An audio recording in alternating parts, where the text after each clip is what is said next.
Okay, Physics 30s, Mr. Thompson here once again. Page 58. What we're doing is we're looking at magnetic forces between parallel wires and then magnetic force on a freely moving charge. Those are the concepts we're going to be targeting in the next 15 minutes, so let's hang in there.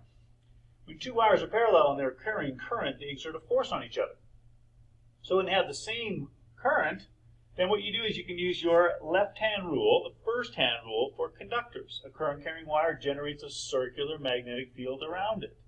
And so the idea of having your wire grasp the wire with your hand, point your thumb in the direction of the electron flow, and your hand circles or curls around to show the magnetic field.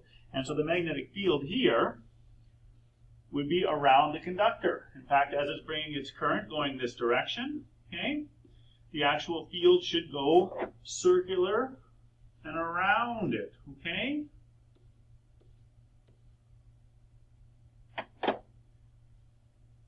All right.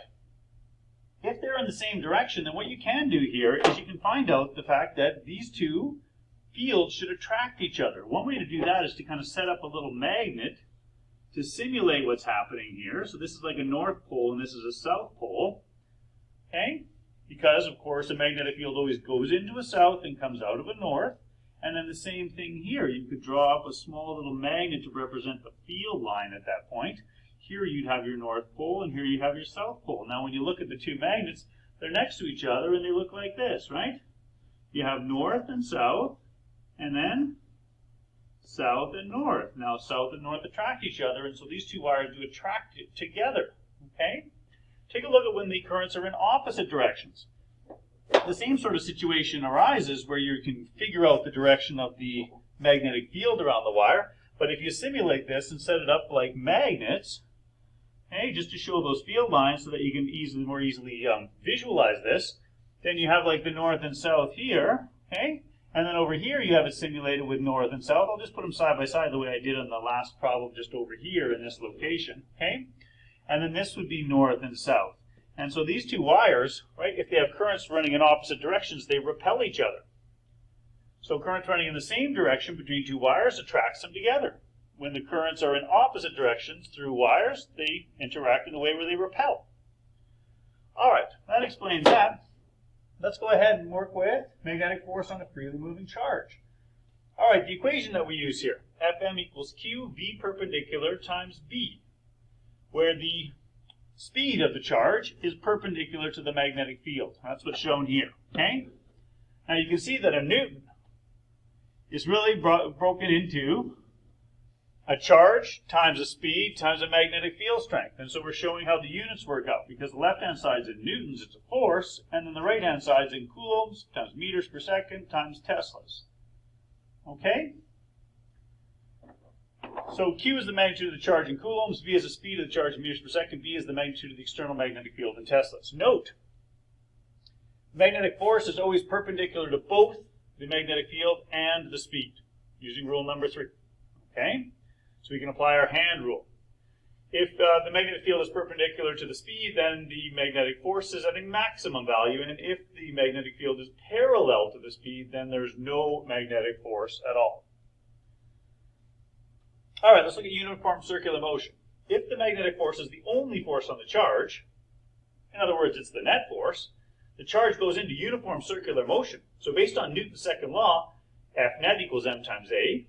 The magnetic force is m times ac because it's a centripetal acceleration. And so what we can do is we can substitute in for m and ac, mv squared over r. And for magnetic force, qvb. Notice here, right, over in the diagram, what's being shown here? Well, you have a magnetic field that's going into the page. You have a speed that is going to the right. And so to set this one up to find out the magnetic force, it's like you have your fingers pointing into the page, the thumb is pointing to the right, and your palm faces down. And we're using our left hand, okay? Now, as there's a force that's downwards, it starts to deflect its motion. So it starts to move in this curvature that's shown right here, okay? Now, if you continually apply the hand rule, you'll realize that the force is always going to be towards the center of its rotation, and that's why the force down here is pointing in that direction, because if you use your hand rule at that location, you'll find out that the force, your palm, is going to be facing in the direction that that magnetic force vector is, okay? All right. It says here both A and B here. So we predict the direction of the magnetic force, okay, given this diagram. So in part A, what do we have? Well, we have a proton that's moving along at some speed to the right. And so if you look at the hand rule that we're going to be using, we wouldn't use the third left-hand rule, we'd use the third right-hand rule, since a proton is a positive charge. And so we use the third right-hand rule for force. So forget about your left hand for a moment and use your right hand. So the magnetic field has to go into the page, so that's where your fingers are going to be pointing. Okay, straight into the page. Your thumb is pointing to the right, and your palm faces up. And so the magnetic force would be upwards, okay, in this diagram. All right, we want to know about the velocity here. We can see that the force is downwards. The magnetic field should be from north to south, and so the magnetic field is shown like this. Okay, there's your B field. And so what direction, or what speed, what direction is the charge moving is what we really want to know. Normally we call it velocity, but this is a scalar equation, so it's always termed speed.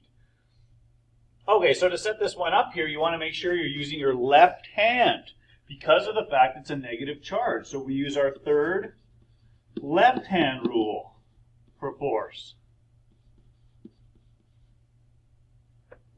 So we want to make sure we've got our fingers pointing from north to south of our left hand. The palm has to be going downwards. And so the thumb must be pointing out of the page or towards you.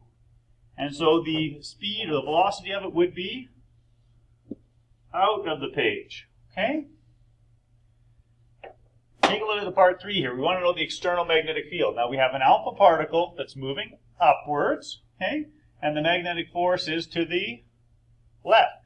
So back to the idea of what rule do I use? Well, I'm using the third right-hand rule for force